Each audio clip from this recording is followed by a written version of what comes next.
ആരാണ് ഗുരുദേവൻ? എൻ്റെ കുട്ടിക്കാലത്ത് എനിക്കറിയാവുന്നത് ചതയത്തിൻ്റെ തലേ ദിവസം എല്ലാ വീടുകളിലും മെഴുകുതിരി കത്തിക്കും. പിറ്റേ ദിവസം സ്കൂളുണ്ടെങ്കിൽ സ്കൂളിൽ പോകുമ്പോൾ എവിടെ നിന്നെങ്കിലും പായസം കിട്ടും. ഇത് ഗുരുദേവന്റെ കാലത്ത് മദ്യമായിരുന്നു വിപത്ത് എങ്കിൽ ഇന്നത് സിന്തറ്റിക് ഡ്രഗുകളുടെ കാലത്തിലേക്ക് മാറിയിരിക്കുന്നു.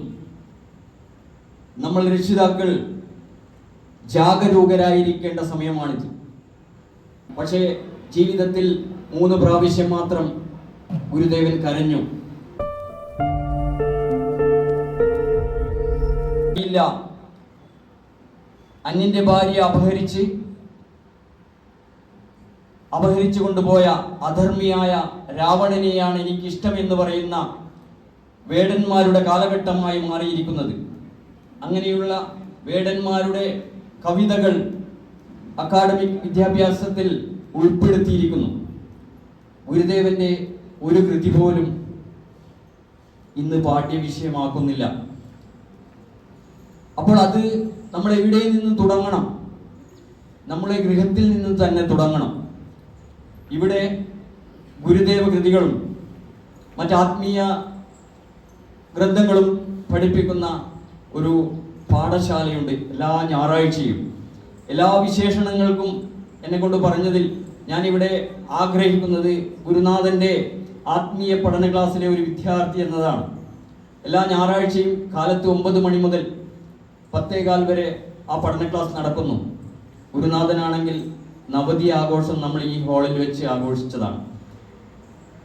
മഴയും വെയിലും ഒന്നും നോക്കാതെ എല്ലാ ഞായറാഴ്ചകളിലും ഗുരുദേവ ദർശനങ്ങളെ പ്രചരിപ്പിക്കാനായി തൻ്റെ ജീവിതം മുഴുവൻ ഒഴിഞ്ഞു വെച്ച ആ ഗുരുനാഥൻ്റെ പഠന ക്ലാസ്സുകളുണ്ട്.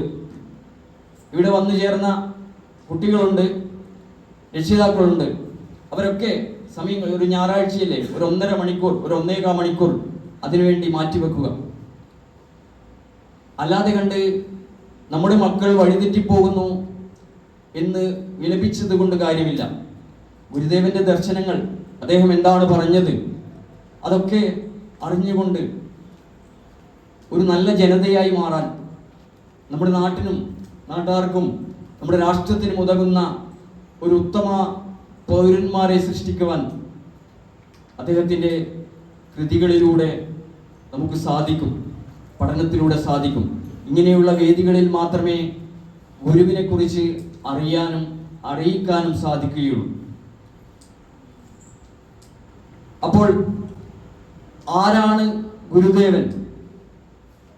എൻ്റെ കുട്ടിക്കാലത്ത് എനിക്കറിയാവുന്നത് ചതയത്തിൻ്റെ തലേ ദിവസം എല്ലാ വീടുകളിലും മെഴുകുതിരി കത്തിക്കും. പിറ്റേ ദിവസം സ്കൂളുണ്ടെങ്കിൽ സ്കൂളിൽ പോകുമ്പോൾ എവിടെ നിന്നെങ്കിലും പായസം കിട്ടും. ഈ 2 കാര്യങ്ങളാണ് ഗുരുദേവനെ കുറിച്ച് എനിക്ക് അറിവുണ്ടായിരുന്നത്. പിന്നീട് ജീവിതയാത്രയിൽ ഡോക്ടർ പുനലൂർ പ്രഭാകർജി എന്ന പുണ്യതീർത്ഥം എൻ്റെ മൂർധാവിറ്റ് വീണപ്പോൾ ഗുരുദേവ കൃതികളെക്കുറിച്ച് പഠിക്കാനും അറിയാനും സാധിച്ചു. ഇന്നും അത് പഠിച്ചുകൊണ്ടിരിക്കുന്നു. ഗുരുദേവ ധർമ്മങ്ങളിലൂടെ ജീവിതം മുന്നോട്ട് നയിക്കാനും ഒരു പരിധിവരെ സാധിക്കുന്നുണ്ട്. അപ്പോൾ ആരാണ് ഗുരു എന്ന് ചോദിച്ചാൽ, അജ്ഞാനതിമിരാന്തസ്യ ജ്ഞാനാഞ്ജന ശലാഖയായി ചക്ഷുരുന്മീലിതം യേന തസ്മൈ ശ്രീ ഗുരവേ നമ. അജ്ഞാനമാകുന്ന അന്ധകാരത്തിൽ നിന്ന് ജ്ഞാനത്തിൻ്റെ പ്രകാശത്തിലേക്ക് നയിക്കുന്നത് ആരോ, ഇതാണ് ഗുരു എന്ന് പറയുന്നത്. ഒരു ശിഷ്യന്റെ സ്വഭാവത്തെ, ഒരു സ്വരൂപത്തെ എന്താണെന്ന് കാണിച്ചു കൊടുത്ത് അവനുള്ളിലുള്ള ആ സ്വരൂപത്തെ മനസ്സിലാക്കി കൊടുക്കുന്നതാണ് ഗുരു എന്ന് പറയുന്നത്. അല്ലാതെ ഗുരുവിൻ്റെ ആശയങ്ങളെ ശിഷ്യനിലേക്ക് പകർത്തുന്നതല്ല ഗുരു എന്ന് പറയുന്നത്. നമ്മുടെ അക്ഷരം പഠിപ്പിച്ചവരെയും ഒക്കെ ഗുരുനാഥന്മാരെന്ന് വിളിക്കാറുണ്ട്. നമ്മുടെ സയൻസും കണക്കും സാമൂഹ്യ പാഠവും ഒക്കെ പഠിപ്പിക്കുന്നവരെ ഗുരു എന്ന് വിളിക്കാറുണ്ട്. പക്ഷേ ആധ്യാത്മികതയിൽ ശിഷ്യന്റെ അന്ധകരണത്തെ, ആ സ്വസ്വരൂപത്തെ മനസ്സിലാക്കി അവനെ ജീവിത വഴിത്താരയിലേക്ക് നയിക്കുന്നതാണ് ഗുരു എന്ന് പറയുന്നത്. അപ്പോൾ ഇവിടെ ഗുരുദേവൻ ഒരു അവതാരമായിരുന്നു എന്ന് പറയാം. അവതാരമാണ് എന്ന് പറയാമെന്നല്ല, ഗുരുദേവൻ അവതാരമാണ്. ഭഗവാന്റെ അവതാരങ്ങളിൽ ത്രേതായുഗത്തിൽ ക്ഷത്രിയന്മാരെ നിഗ്രഹിക്കുന്നതിനായി പരശുരാമനായി അവതരിച്ചു. ത്രേതായുഗത്തിൽ തന്നെ രാക്ഷസ വംശത്തെയും അധർമ്മിയായ രാവണനെയും വധിക്കാൻ വേണ്ടി അവതാരമെടുത്തു ശ്രീരാമചന്ദ്രനായി. ദ്വാപരയുഗത്തിൽ കംസവധത്തിനായി ഭഗവാൻ ശ്രീകൃഷ്ണനായി അവതരിച്ചു. ഇനി ഈ കലിയുഗത്തിൽ തൊട്ടുകൂടാത്തവർ, തീണ്ടിക്കൂടാത്തവർ, ദൃഷ്ടിയിൽപ്പെട്ടാലും ദോഷമുള്ളോർ, കെട്ടില്ലാത്തോർ, തമ്മിലുണ്ണാത്തോർ, ഒട്ടല്ലഹോ ജാതിക്കോമരങ്ങൾ. ജാതിക്കോമരങ്ങൾ വിളയാടുന്ന ഒരു കാലഘട്ടത്തിൽ വിവേകാനന്ദ സ്വാമികൾ പറഞ്ഞു, കേരളം ഒരു ഭ്രാന്താലയമാണെന്ന്. ആ ജാതിക്കോമരങ്ങളെ ഇല്ലാതാക്കി മനുഷ്യനെ അസ്പൃശ്യനായി കണ്ടുകൊണ്ടിരുന്ന ഒരു കാലഘട്ടത്തിൽ നിന്ന് മനുഷ്യനെ യഥാർത്ഥ മനുഷ്യനായി കാണുവാൻ, പരസ്പരം തിന്മകളിൽ നിന്ന് നന്മകളിലേക്ക് നയിക്കാൻ, എല്ലാ മനുഷ്യരും ഒന്നാണെന്ന് നമ്മെ ബോധ്യപ്പെടുത്താൻ ഗുരു അവതരിച്ചു. അനാചാരങ്ങൾക്കും ദുരാചാരങ്ങൾക്കും ദുർമന്ത്രവാദങ്ങൾക്കും അതൊക്കെ ഇല്ലായ്മ ചെയ്യാൻ, അന്ധകാരത്തിലാണ്ട ഒരു തലമുറയെ വെളിച്ചത്തിലേക്ക് നയിക്കാൻ, അതായത് മാടൻ, മറുത, അങ്ങനെയുള്ള ദുർമൂർത്തികൾ, മദ്യസേവ, ജന്തുഹിംസ, തെറിപ്പാട്ടുകൾ, ഇവയൊക്കെ സമൂഹത്തിൽ നടമാടിയിരുന്നു. ഈശ്വരന് വേണ്ടി, ദൈവത്തിന് വേണ്ടി ജന്തുക്കളെ, ആടിനെയും മാടിനെയും കോഴിയെയും ഒക്കെ ബലി നൽകിയിരുന്ന ഒരു കാലഘട്ടം, മദ്യത്തിൽ മുങ്ങിയ ഒരു സമൂഹം, അതുപോലെ ഈശ്വരാരാധനയിൽ തെറിപ്പാട്ടുകൾ, അതൊക്കെ ഇല്ലാതാക്കാൻ, അതായത് ഗുരുദേവന്റെ കാലത്ത് മദ്യമായിരുന്നു വിപത്ത് എങ്കിൽ ഇന്നത് സിന്തറ്റിക് ഡ്രഗുകളുടെ കാലത്തിലേക്ക് മാറിയിരിക്കുന്നു. നമ്മൾ രക്ഷിതാക്കൾ ജാഗരൂകരായിരിക്കേണ്ട സമയമാണിത്. രണ്ട് കണ്ണും തുറന്നു വെച്ചുകൊണ്ട് നമ്മുടെ മക്കളെ നമ്മൾ എപ്പോഴും ശ്രദ്ധയോടുകൂടി സംരക്ഷിക്കണം. കാരണം ഓരോ ദിവസവും സ്കൂളിൽ പോയി വന്നാൽ അന്നത്തെ കുട്ടികൾ എന്താണ് ചെയ്തത്, സ്കൂളിൽ എന്താണ് പഠിച്ചത് എന്ന് കേൾക്കാനുള്ള ഒരു മാനസികാവസ്ഥ രക്ഷിതാക്കൾക്കുണ്ടാകണം.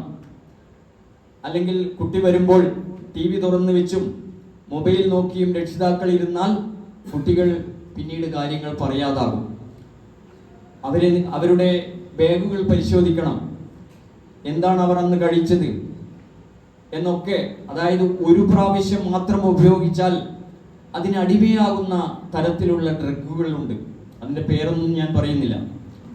അപ്പോൾ അതിൽ നിന്നെല്ലാം നമ്മുടെ തലമുറയെ നേരായ വഴിയിലേക്ക് നയിക്കാൻ ഗുരുദേവന്റെ ദർശനങ്ങൾ നമ്മൾ പഠിക്കണം, അവരെ പഠിപ്പിക്കണം.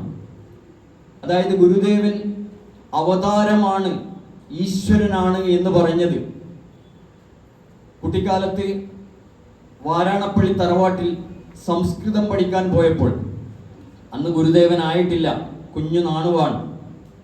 പ്രാഥമിക വിദ്യാഭ്യാസം കഴിഞ്ഞ് സംസ്കൃതം പഠിക്കാൻ വാരാണപ്പള്ളിയിലേക്ക് പോയപ്പോൾ, അത് ഒരു തറവാടായിരുന്നു, രാമൻ പിള്ള ആശാന്റെ നേതൃത്വത്തിലായിരുന്നു അവിടെ സംസ്കൃത പഠനം നടത്തിയിരുന്നത്.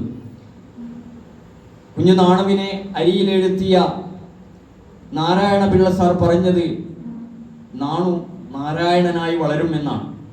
അതുപോലെ സംസ്കൃതം പഠിപ്പിച്ച രാമൻ പിള്ള ആശാൻ പറഞ്ഞത്,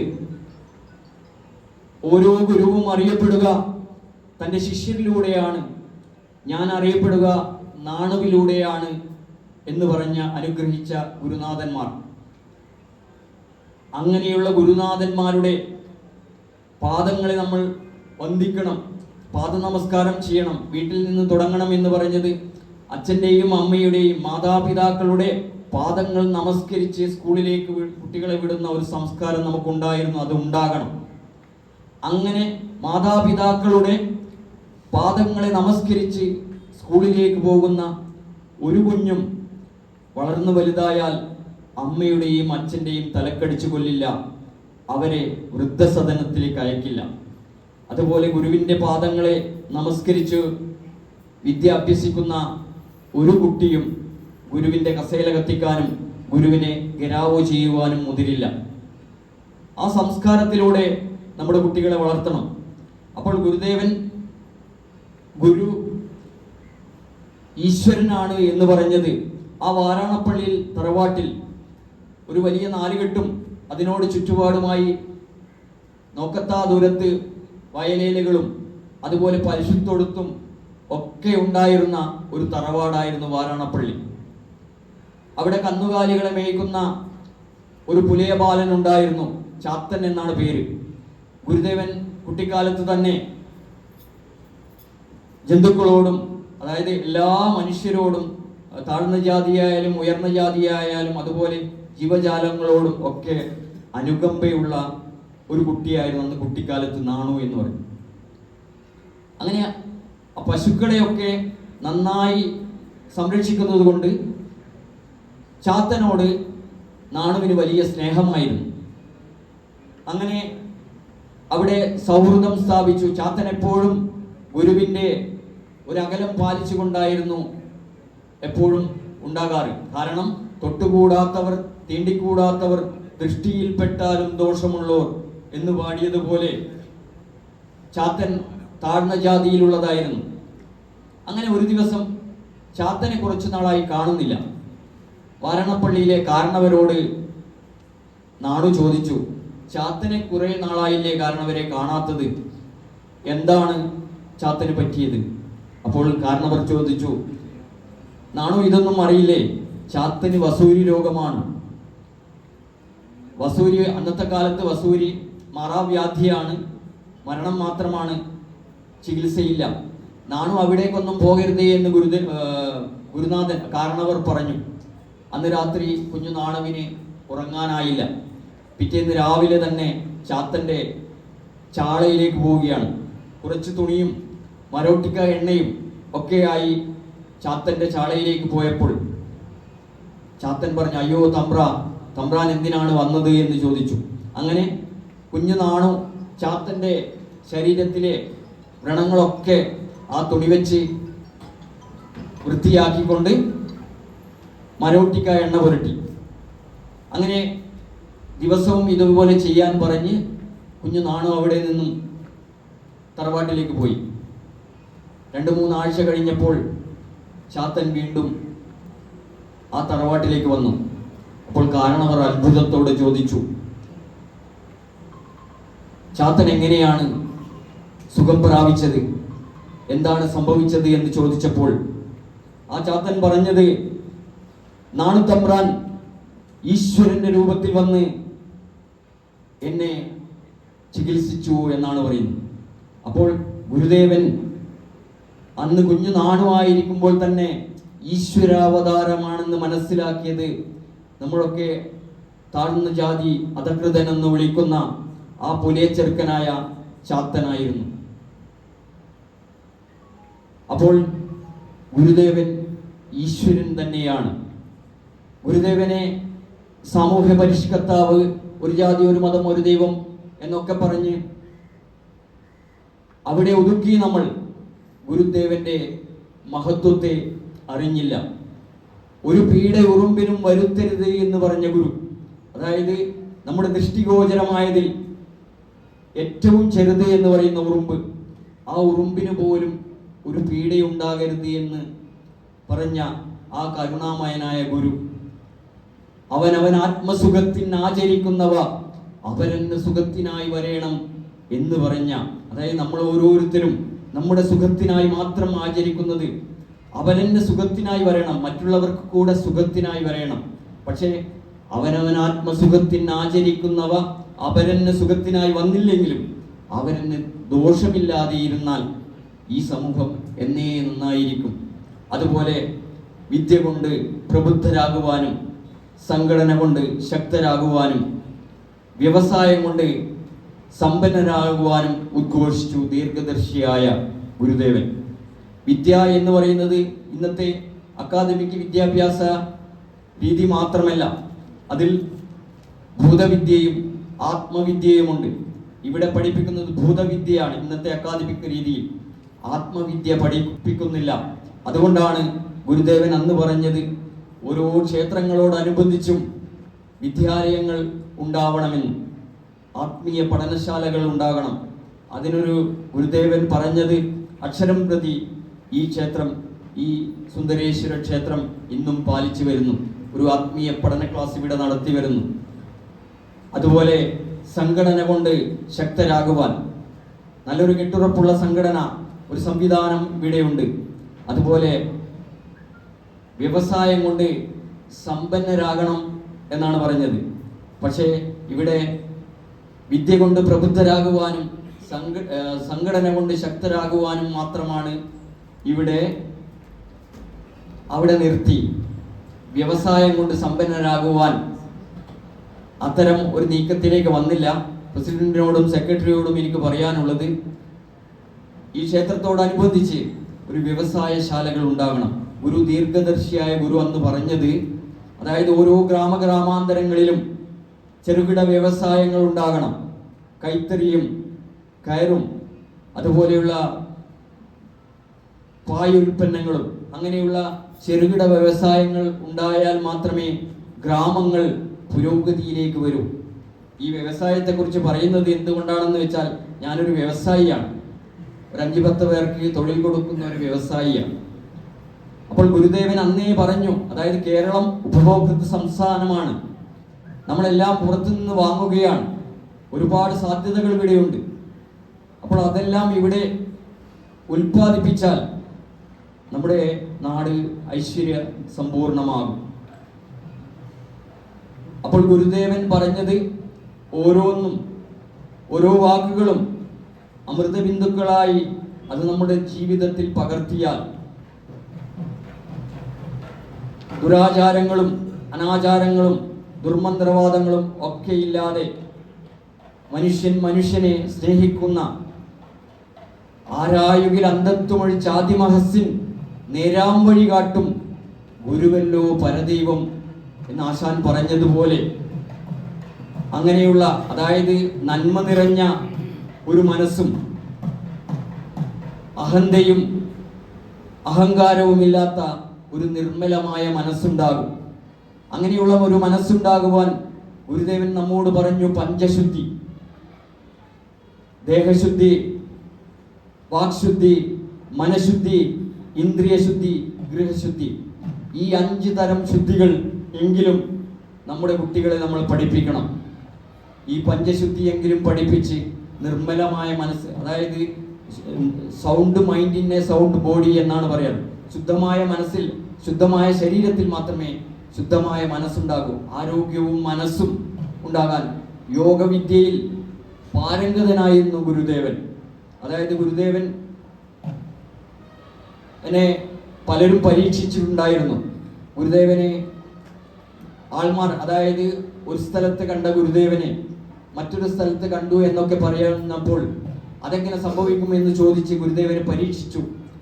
ഒരു റൂമിൽ ഗുരുദേവന്റെ അനുവാദത്തോടു കൂടി തന്നെ ലോക്ക് ചെയ്ത് അമ്പലത്തിൽ പോയപ്പോൾ, ഈ പൂട്ടിയിട്ട ആൾ അമ്പലത്തിൽ എത്തുമ്പോൾ തന്നെ ഗുരുദേവൻ അവിടെ ചാരുകസേലയിൽ ഇരിക്കുന്നുണ്ടായിരുന്നു.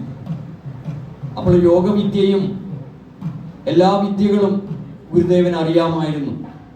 അതുപോലെ ജീവിതത്തിൽ ഒരിക്കലും അതായത് പ്രസവ സമയത്ത് പ്രസവിച്ചു കഴിഞ്ഞാൽ കുട്ടികൾ കരയും, പക്ഷേ ഗുരുദേവൻ കരഞ്ഞില്ല, കുഞ്ഞുനാണു കരഞ്ഞില്ല. പ്രസൂതി ആ സ്ത്രീ വന്ന് വൈദ്യനായ കൃഷ്ണൻ വൈദ്യനോട്, അമ്മാവനോട് പറഞ്ഞു, കുഞ്ഞു കരഞ്ഞിട്ടില്ല, കരയാത്ത കുഞ്ഞ് ശാപിള്ളയായി പോകില്ലേ? പക്ഷേ ദീനരുടെയും അശരണരുടെയും ഒക്കെ കണ്ണീരൊപ്പാൻ വന്ന ആ ദീനാവന പരായണനുണ്ടോ കരയുന്നു എന്നന്ന് അവർക്കാർക്കും മനസ്സിലായില്ല. പക്ഷേ ജീവിതത്തിൽ 3 പ്രാവശ്യം മാത്രം ഗുരുദേവൻ കരഞ്ഞു. ഒന്ന് കുട്ടിക്കാലത്ത് സ്കൂളിൽ പോയി വരുമ്പോൾ കുട്ടികളുടെ കുസൃതി എന്നോണം വഴിയരികിൽ കണ്ട ഒരു സന്യാസിയെ സഹപാഠികൾ സുഹൃത്തുക്കൾ കല്ലെറിഞ്ഞപ്പോൾ അന്ന് ഗുരുദേവൻ കരഞ്ഞു. ഒരുപക്ഷെ അവസാനം എൻ്റെ ഗതി ഇതായിരിക്കുമോ എന്നറിഞ്ഞിട്ടായിരിക്കാം ഗുരുദേവൻ അന്ന് കരഞ്ഞത്. പിന്നീട് രണ്ടാമത് ഗുരുദേവൻ കരഞ്ഞത് 1888 അരുവിപ്പുറം പ്രതിഷ്ഠാവേളയിൽ ശങ്കരൻകുഴിയിൽ മുങ്ങി ഒരു ശിലാഖണ്ഡവുമായി നെഞ്ചോട് ചേർത്ത് പിടിച്ച് ഉയർന്നു വന്ന ഗുരുദേവൻ ഒരു പാറപ്പുറം ലെവലാക്കി ശരിയാക്കി വെച്ചിരുന്നു. അവിടെ അങ്ങനെ ആ ശിലാഖണ്ഡം പിടിച്ച് 3 മണിക്കൂറോളം നേരം ധ്യാനാവസ്ഥയിൽ ഇരുന്നു നിന്നു. ആ സമയത്ത് കണ്ണുനീർ ധാരധാരയായി ഒഴുകി എന്നാണ് പറയുന്നത്. അങ്ങനെ സാധാരണഗതിയിൽ ഒരു പ്രതിഷ്ഠ നടത്തുമ്പോൾ അഷ്ടബന്ധങ്ങളൊക്കെ ചേർത്താണ് പ്രതിഷ്ഠ നടത്താറ്. ശിഷ്യന്മാർ അഷ്ടബന്ധമൊക്കെ തയ്യാറാക്കി വെച്ചിരുന്നു. പക്ഷേ ഈ അഷ്ടബന്ധമൊന്നുമില്ലാതെ ഗുരുദേവൻ ആ ശിവലിംഗത്തെ ആ ശിലാ പാറപ്പുറത്ത് പ്രതിഷ്ഠിച്ചു. ശിലയും ഒന്നായി ചേർന്നു. ഗുരുദേവന്റെ ആ ആത്മാവ് തന്നെയായിരുന്നു, ആത്മാവിലൂടെ ആത്മചൈതന്യമാണ് അവിടെ പ്രതിഷ്ഠിച്ചത്. അങ്ങനെ രണ്ടാമത് ഗുരുദേവൻ അവിടെ കരഞ്ഞു. മൂന്നാമതായി ഗുരുദേവൻ കരഞ്ഞത് തലശ്ശേരി ജഗന്നാഥ ക്ഷേത്രത്തിലെ പ്രതിഷ്ഠാവേളയിൽ മതിൽക്കെട്ടിനപ്പുറത്ത് കുറെ ആളുകൾ നിൽക്കുന്നു. അപ്പോൾ ഭാരവാഹികളോട് ഗുരുദേവൻ ചോദിച്ചു, ആ പാവങ്ങൾ എന്താണ് അകലെ മാറി നിൽക്കുന്നത് എന്ന് ചോദിച്ചപ്പോൾ അവർ താഴ്ന്ന ജാതിക്കാരാണ്, അവർക്ക് ക്ഷേത്രപ്രവേശനം ഇല്ല എന്ന്. സാധുക്കളല്ലേ, അവരെ കൂടെ കയറ്റിക്കൂടെ എന്ന് ഗുരുദേവൻ ചോദിച്ചപ്പോൾ സെക്രട്ടറി പറഞ്ഞത്, ഒരു ഭാരവാഹി പറഞ്ഞത്, 1 വർഷം കഴിയട്ടെ ആലോചിക്കാം എന്ന് പറഞ്ഞു. ഒരു ഉച്ച സമയമായിരുന്നു. ഗുരുദേവൻ കണ്ണടച്ച് ധ്യാന നിമഗ്നനായിരുന്നു. ആകാശം മേഘാവൃതമായി വലിയൊരു ഇടിയും മഴയും പെയ്തു.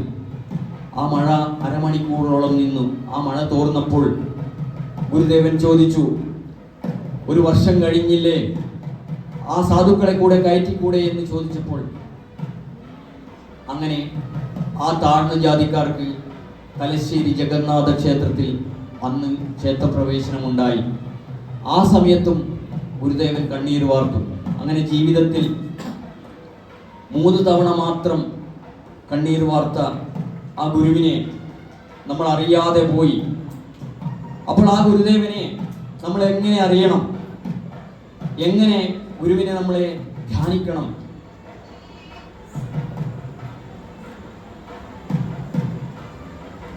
പഴയ ഒരു സിനിമാ പാട്ടുണ്ട്. ആ പാട്ടോടുകൂടി നിർത്താമാണ്. അതായത് ഗുരുദേവനെ എങ്ങനെ നമ്മൾ ആരാധിക്കണം. ആ പാട്ടിൽ ഇവിടെ ഇരിക്കുന്ന പ്രായമായവർക്കൊക്കെ അതറിയാം. ഒരു ദേവൻ വാഴും ക്ഷേത്രം, ഓർമ്മകൾ കുടികൊള്ളും ക്ഷേത്രം, ഹൃദയം പോലൊളി തൂകും ക്ഷേത്രം, ഹൃദയത്തിലൊരു ക്ഷേത്രം, ഹൃദയത്തിലൊരു ക്ഷേത്രം. അതിൽ കവി എഴുതിയത് ഒരു ദേവൻ വാഴും ക്ഷേത്രം എന്നാണ്. ആ ഒരു വാക്കിനെ ഞാൻ മാറ്റുന്നു.